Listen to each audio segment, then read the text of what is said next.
E eu já quero convidar você, como eu disse, nós estamos ministrando uma sequência, uma série de ministrações sobre os reis de Israel. Mas nós não temos uma sequência exata dentro do livro de Reis. Ministrei sobre Saul na primeira quinta-feira.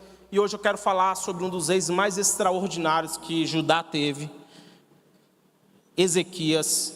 Então, se você estiver com a sua Bíblia, abre 2 Reis. Se eu falei 1 Reis, falei errado. Eu não cheguei a falar ainda não, né? 2 Reis, capítulo de número 18. Abra sua Bíblia, por gentileza, em 2 Reis, do capítulo 18. E você pode ficar com a sua Bíblia aberta, se possível, nesse capítulo. Versos de número 5, do verso 5 ao 7. A Bíblia diz assim: Ezequias confiou no Senhor, Deus de Israel, de maneira que não houve ninguém como ele entre os reis de Judá, nem antes e nem depois dele. Porque se apegou ao Senhor, não deixou de segui-lo e guardou os mandamentos que o Senhor ordenou a Moisés. Assim, o Senhor estava com ele, e ele teve êxito em todos os seus empreendimentos. Rebelou-se contra o rei da Síria e não o serviu. Amém? Somente até aí.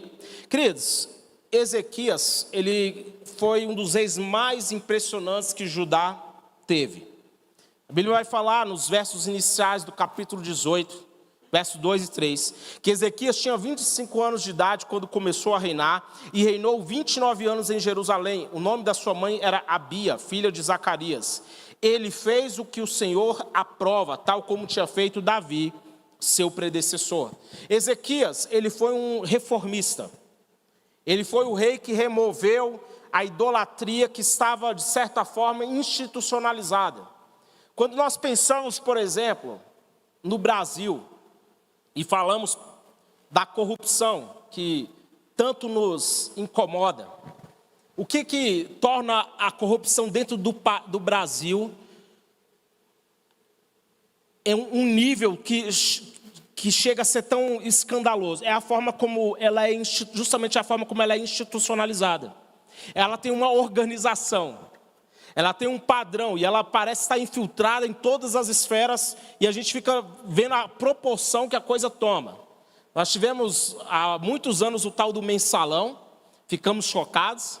Depois veio o tal do petrolão e agora nós temos mais um escândalo.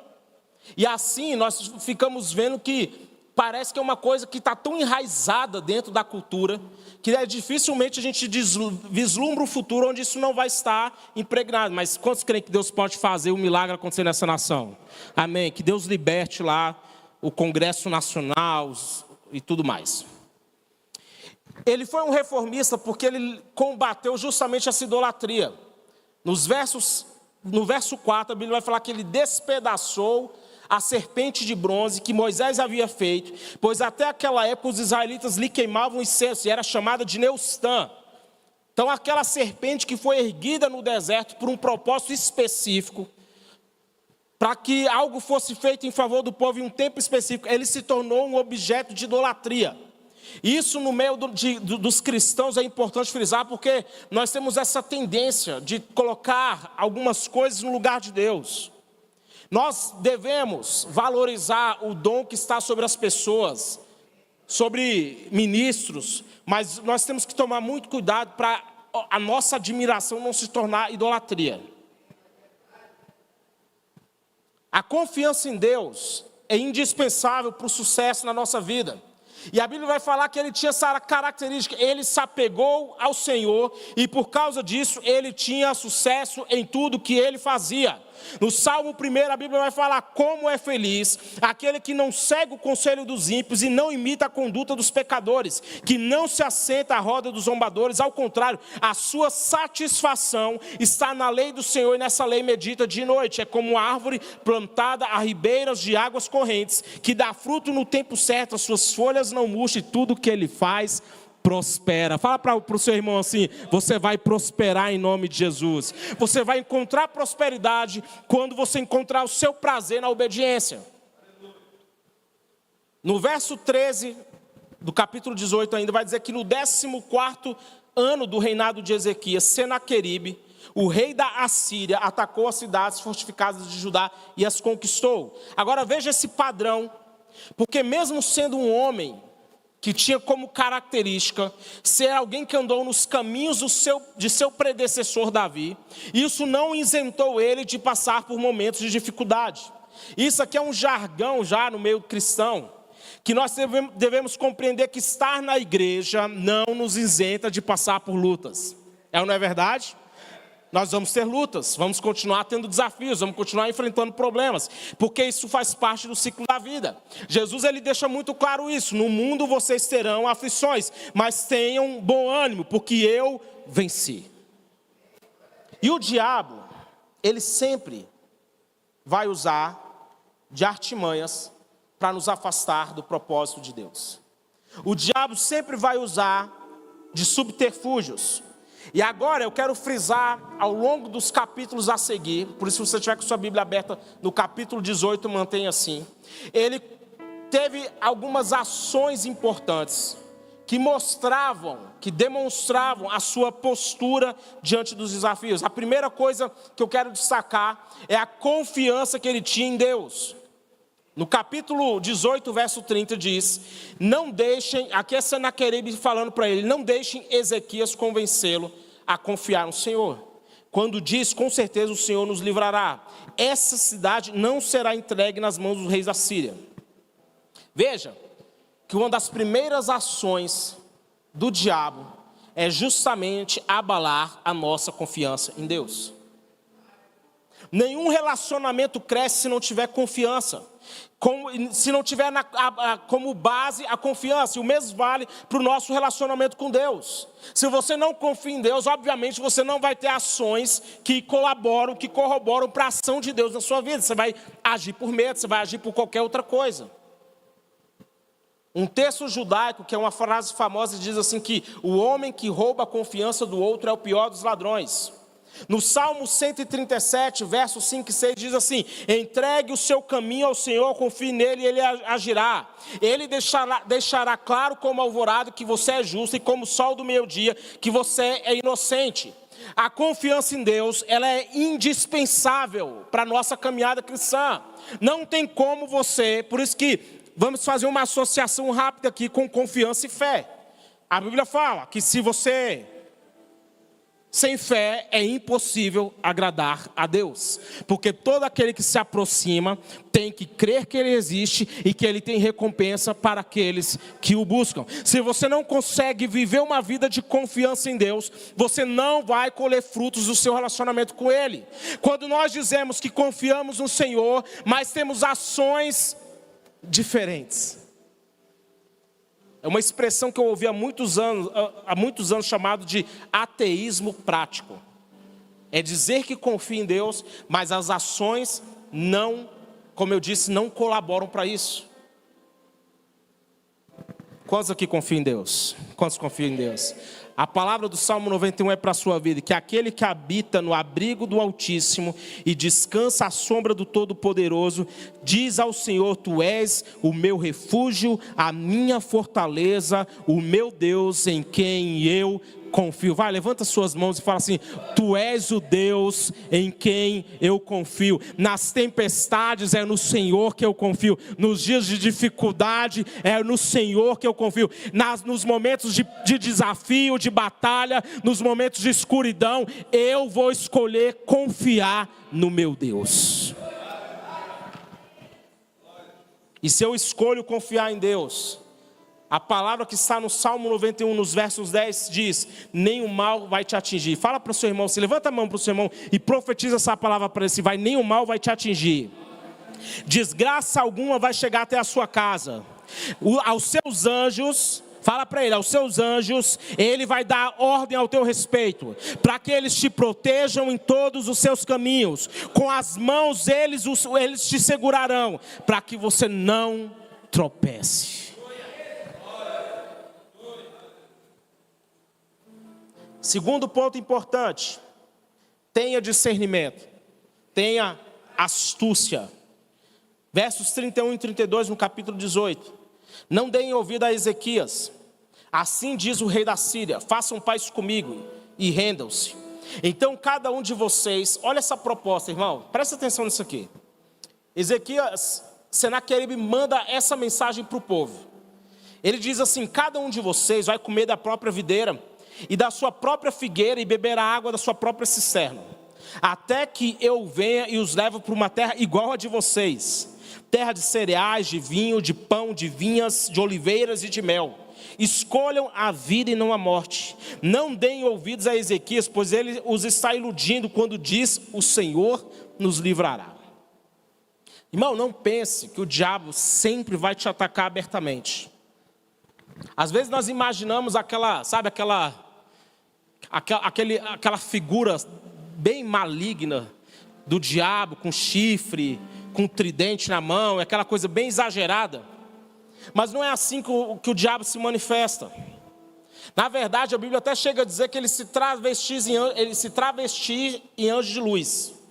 Muitas vezes a manifestação dele é muito diferente da que nós vamos imaginar. E aqui a proposta que Senaqueribe faz ao povo é muito assim, boa, no sentido de não vai ser tão ruim como vocês estão pensando. Vocês vão comer da sua própria vinha, vocês vão ter uma terra tão boa quanto a de vocês, vocês vão ter uma vida melhor do que a que vocês estão tendo. Então não deixe Senaqueribe enganar vocês. Veja que muitas vezes é assim que o diabo se manifesta. Ele vem com seus ardis, ele vem com as suas ciladas. A forma que o diabo vai te atacar, em sua grande maioria das vezes, vai ser através de ciladas. E Efésios capítulo 6, no verso 11, fala assim: vistam toda a armadura de Deus para poderem ficar firmes contra as ciladas do diabo. Agora uma coisa que nos chama a atenção, veja o que vai dizer, Jesus vai dizer a respeito dos filhos da luz contra os filhos do mundo. Os filhos deste mundo são mais astutos no trato entre si do que os filhos da luz. Isso aqui é tão sério, porque às vezes as coisas que... Isso aqui a gente sempre cita, né? Aquilo que é esperado de nós como cristão, como igreja, a régua é maior. As pessoas estão... Por isso que a Bíblia fala que nós somos como um espetáculo para o mundo. O mundo nos assiste. Escorrega, irmão, para tu ver. Não é, pastor? Escorrega. Ainda mais você que fica lá no trabalho cantando música evangélica o dia todinho. Todo mundo sabe que tu é crente. Tu é aquele que canta. Está toda hora com a música de crente na ponta da língua. Mas a escorrega. Apronta. Porque a frase vai ser assim: aquele lá ainda falava que era crente. Sabe por quê? Porque nós somos como um espetáculo para o mundo. E eu digo para você, nos falta astúcia, e não é no sentido de malícia, é no sentido de ser cuidadoso, é no sentido de sermos prudentes no nosso falar, prudentes até nas nossas negociações, na nossa maneira de agir. Olha o que a Bíblia vai falar a respeito de Davi. Então afastou Davi de sua presença e deu-lhe o comando de uma tropa de 1000 soldados, e Davi a conduzia em suas campanhas, e ele tinha êxito em tudo o que fazia, pois o Senhor estava com ele. Veja agora essa tradução que eu gosto muito dela, fala assim, que Davi se conduzia com prudência em todos os seus caminhos, e o Senhor era com ele. Veja essa expressão: Davi se conduzia com prudência. E eu vou falar que às vezes nós pecamos porque nos falta justamente isso aqui, prudência. Salmo 119, verso 100, fala assim, Davi diz: eu tenho mais entendimento que os anciãos, pois obedeço aos teus preceitos. Fala para o seu irmão assim: retenha a palavra. Fala para ele: retenha a palavra. Mantenha-se no caminho, guardando a palavra. A sabedoria é árvore da vida de quem a abraça, e quem a ela se apega vai ser abençoado. Nós temos que aprender a não dar espaço para as nossas fraquezas. Nós temos que aprender a não criar ambientes propícios para o pecado. Isso é um cuidado, irmão. Por isso que tem rodas que não é para você estar mais. Por isso que tem grupos no WhatsApp que não é para você estar mais. Por isso que tem certas conversas que não são para você, ambientes que não são para você. Amém ou não amém? A Bíblia vai falar, veja essa história que você conhece aí de cor e salteado, José. Vocês estão vendo agora a nova moda da IA, né, que é criar momentos da Bíblia de forma mais moderna, né? Aí tá lá José com o celular falando, a mulher de Potifar tá com umas conversas estranhas aqui pro meu lado. E aí, irmão, exatamente isso. A mulher de Potifar estava com umas conversas estranhas pro lado de José. Ela veio com uma conversa torta para ele. Sabe o que ele fez? Ele fugiu. E mesmo fugindo, veja que ainda deu ruim. Porque tem certas coisas, certos ambientes, certos momentos que nós precisamos aprender a sermos prudentes. Quantos já quebraram a cara aqui porque não foram prudentes? Não precisa levantar a mão. Mas eu também tenho uma convicção de algo. A Bíblia fala aqui, veja o exemplo novamente de Davi. Davi fala, eu sou mais sábio que os anciãos, tenho mais entendimento, pois obedeço aos teus preceitos. É uma palavra para nossas vidas. Vamos guardar a tua palavra no coração para não pecar contra ti. E eu quero declarar essa palavra para a sua vida. Deus vai te dar clareza, Deus vai te dar entendimento, Deus vai te dar discernimento para que você saiba o lugar e o momento certo que é para você estar ou não. Terceiro ponto importante. Algumas respostas estão no nosso silêncio. Verso 36 do capítulo 18. Mas o povo permaneceu calado e nada disse em resposta, pois o rei tinha ordenado, não lhes respondam. Entenda que em certos momentos, a melhor resposta que nós podemos dar é o silêncio. Tiago, capítulo 3, verso 5, diz que a língua é um pequeno órgão do corpo, mas que se vangloria de grandes coisas. Olha isso aqui, todos nós tropeçamos de muitas maneiras. Se alguém não tropeça no falar, tal homem é perfeito. Olha que descrição que Tiago faz.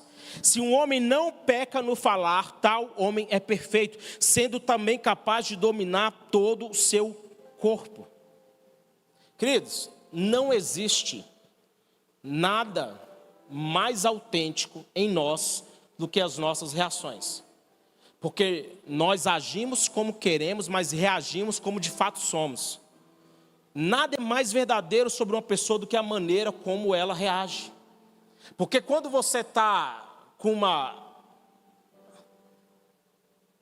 ação em mente, você vai ali, você se comporta da maneira que você colocou no seu coração, na sua mente. Mas a reação, meu amigo, é aquela de Pedro, é a coisa mais autêntica que ele tinha. Tu é um deles, teu jeito de falar denuncia. Eu não. Eu não faço parte. Ele nega Jesus 3 vezes. Sabe por quê?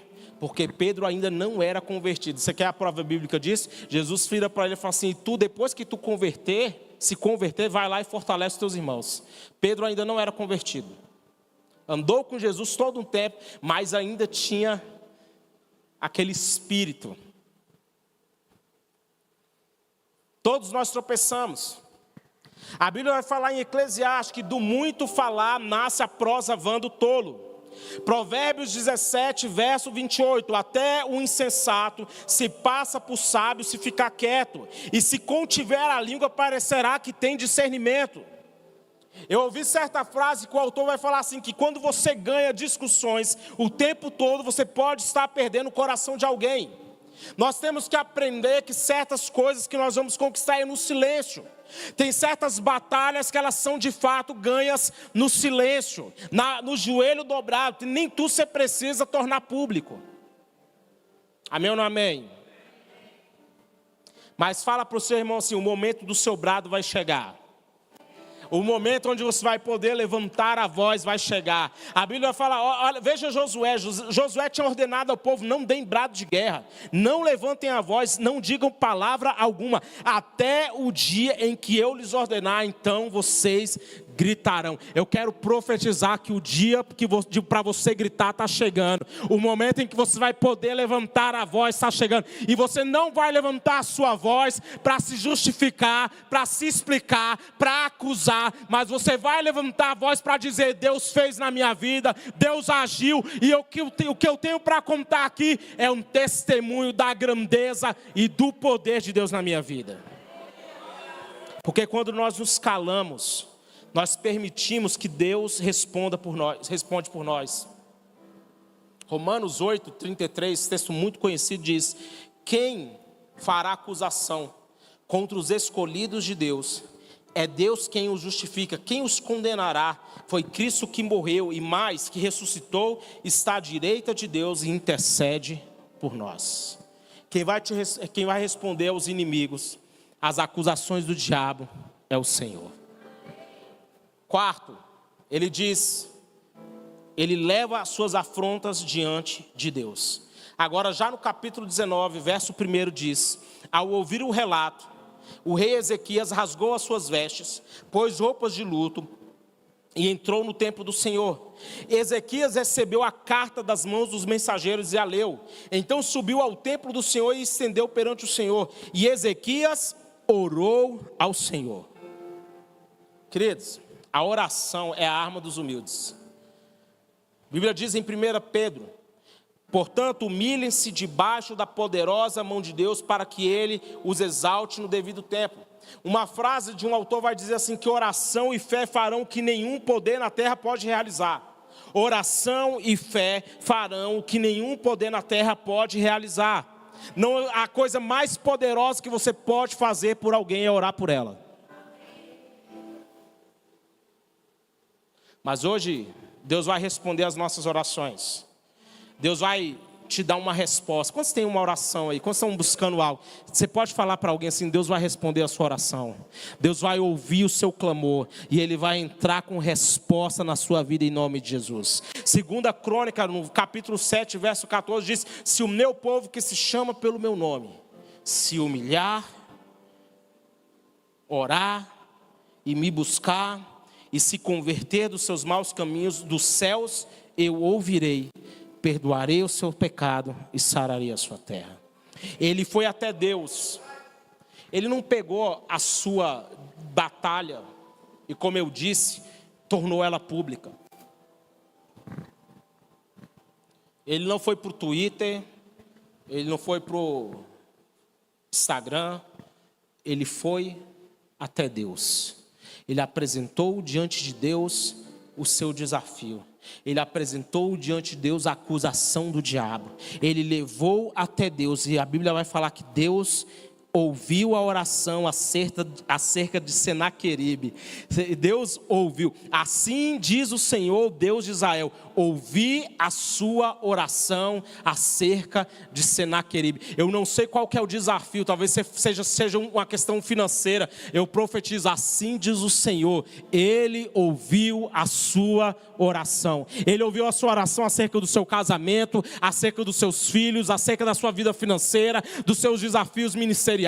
Ele ouviu a sua oração e Ele entrou com resposta, e vai ser uma noite onde você vai ver Deus se levantando e uma resposta favorável de Deus vai vir sobre a sua vida. Capítulo 19, verso 21 diz: essa é a palavra que o Senhor falou contra ele. A virgem, a filha de Sião, o despreza e zomba de você. A filha de Jerusalém meneia a cabeça enquanto você foge. Sabe o que é meneia a cabeça? É aquele movimento assim, ó, de um lado para o outro. É o desprezo. Sabe quando você vê uma coisa assim, que é tão ridícula que você fica assim, ó. Sabe? Tem gente que dá conta de colocar esse desprezo no olhar, né? Eu estou tomando cuidado com algumas pessoas aqui, porque tudo vira uma piada, sabe? Menear a cabeça é um ato de desprezo.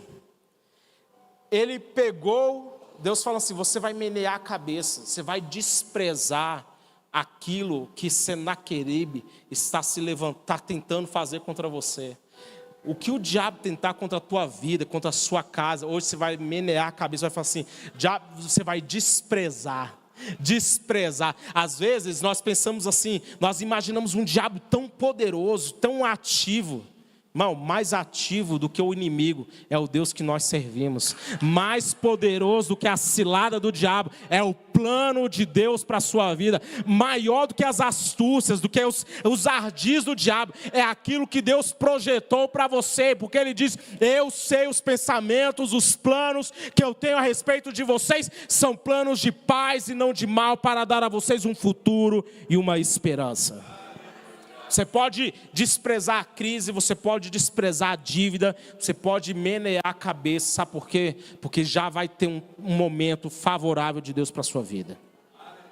Hebreus 12, verso 2 diz, tendo os olhos fitos em Jesus, autor e consumador da nossa fé, que olha que texto, pela alegria que lhe foi proposta, suportou a cruz, desprezando a vergonha, e assentou-se à direita de Deus. Irmão, você entende? Preste atenção nisso aqui. Jesus desprezou a vergonha. Ele olhou para toda a humilhação que estava sendo lançada contra ele. Todo o deboche. Os soldados cuspindo, agredindo. O ladrão gritando, se tu é mesmo filho de Deus, se salva aí, me salva também. Se tu és o filho de Deus, desce daí, salva-te a ti mesmo. Jesus, ele olhou para toda essa atitude, toda essa tentativa de envergonhar, ele olhou para tudo isso. E a Bíblia vai falar que ele desprezou. Ele olhou para aquilo e falou assim, isso não é nada diante do prêmio que eu vou receber após eu vencer isso aqui. Irmão, tem coisas muito maiores aguardando você. Ao peso da glória, que ainda que haja vergonha, ainda que haja momentos de humilhação, muito maior será o peso da glória que em nós há de ser revelado. Tudo que era motivo de tristeza, de vergonha, vai cessar. Todo mal planejado contra a sua vida, tudo aquilo que foi intentado para te envergonhar. Eu gosto muito da história de José, quando ele diz assim que o mal que vocês intentaram contra mim, Deus transformou em bem. Porque todo mal que o diabo lança contra a sua vida, Deus vai transformar em bem. Eu quero concluir. O princípio de tudo está na nossa confiança em Deus. E nós não podemos permitir que as nossas experiências passadas, nossas guerras, abalem a nossa confiança em Deus. Nós devemos tomar cuidado com as ciladas. Queridos, as concessões que nós fazemos são perigosas. As coisas que nós pensamos assim, isso aqui não é nada. É só um vídeo. Ou é só um grupo no WhatsApp. Não é nada demais. O tal do não é nada. Quando tiver a hora da fila do inferno, vai ter tanta gente dizendo que não era nada. Não era nada. Irmão, é assim mesmo, não é nada. Aqui, graças a Deus, ninguém está desse jeito. Não podemos permitir a influência do diabo dentro da nossa casa. Aprender a fazer do silêncio uma resposta diante das afrontas. Não perca o seu tempo se justificando. Uma frase que nós conhecemos bastante, que o autor fala assim, não se justifique. Por quê? Porque os seus amigos não precisam e os seus inimigos não vão acreditar. Então faça silêncio. Leve as suas afrontas para Deus. Eu quero que você se coloque de pé comigo, por gentileza. Ele pegou a carta de afronta e levou diante de Deus. Eu quero que você, nesse momento, saia do seu lugar. Ezequias apresentou a carta diante de Deus. E você vai pegar aquilo que tem sido um desafio na sua vida e vem apresentar diante de Deus. Pastor, tem coisas na minha vida que não estão andando. Vem apresentar diante de Deus. Sai do seu lugar, venha, não fique tímido. Traga até o altar. Fala assim, eu quero te apresentar aquilo que tem sido uma afronta. Talvez você tenha vivido assim, fala assim, pastor, eu não consigo sair do ciclo da dívida. Eu não consigo romper. Eu não consigo mudar o meu status financeiro, não consigo sair. É sempre uma luta financeira, sempre um problema. Eu penso que estou resolvendo uma coisa, aparece outra. Pastor, o meu casamento está indo de mal a pior. A coisa está cada vez mais difícil. Meu marido não quer vir para a igreja, eu não consigo conversar com a minha esposa. Qual que é o seu desafio? Qual que é a carta? O que o diabo tem tentado te envergonhar? Ezequias pegou aquela ofensa, aquilo que o inimigo havia planejado contra a vida dele. E ele pegou, ele apresentou diante de Deus, ele falou, Senhor, está aqui, responde. E Deus ouviu, e Deus respondeu, e eu profetizo isso sobre cada um de vocês que está aqui na frente. Deus vai ouvir, vai responder. Deus está ouvindo, Deus está vendo, e Ele vai responder. Deus está ouvindo, Deus está vendo, e Ele vai responder. Então você vai menear a cabeça e vai falar, essa afronta não é nada. Eu creio que maior é aquele que está comigo do que o que vem contra a minha vida. Senhor, nós oramos nesse momento. Nós apresentamos a afronta. Sabe qual foi a resposta de Deus para a oração de Ezequias? Porei o meu anzol no seu nariz e o meu freio em sua boca, e o farei voltar pelo caminho por onde veio. Portanto, assim diz o Senhor acerca do rei da Síria: ele não vai invadir essa cidade e nem vai disparar contra ela uma só flecha. Eu profetizo essa palavra sobre a sua vida. Nenhuma flecha vai ser atirada dentro da sua casa. Nada do que o inimigo intentou para a sua casa, para a sua família vai prosperar. Nenhuma arma forjada contra a sua vida vai prosperar, porque sobre a sua casa não vale encantamento, não vale maldição. Deus é com você. O inimigo virá por um caminho, mas por 7 caminhos ele fugirá. Levanta suas mãos aí e profetiza isso. Profetiza na minha casa: nenhuma flecha será disparada, nenhum dardo do inimigo vai ser lançado. Hoje, no nome de Jesus, o valente está sendo amarrado, as forças do inimigo estão sendo anuladas. As setas que foram lançadas, elas vão de encontro ao escudo de Deus. Você está protegido, você está guardado no Senhor. Na sua casa não vale encantamento, não vale maldição. Palavras que foram lançadas, palavras de maldição que foram pronunciadas, estão agora sendo canceladas, estão sendo agora derrubadas. Enfermidades batam em retirada, maldições hereditárias batam em retirada. Vai sendo desfeito agora todo o plano do inimigo, vai sendo desfeito agora toda a legalidade de Satanás sobre a sua casa, sobre a sua família. Haverá libertação, haverá milagres. É como disse Deus para Ezequias: colocarei um freio em sua boca e o farei voltar pelo caminho por onde veio. Deus está expulsando agora os inimigos. Deus está botando em retira. Sai agora todo mal. Setas malignas vão caindo por terra. Vamos adorar o Senhor, vamos adorar.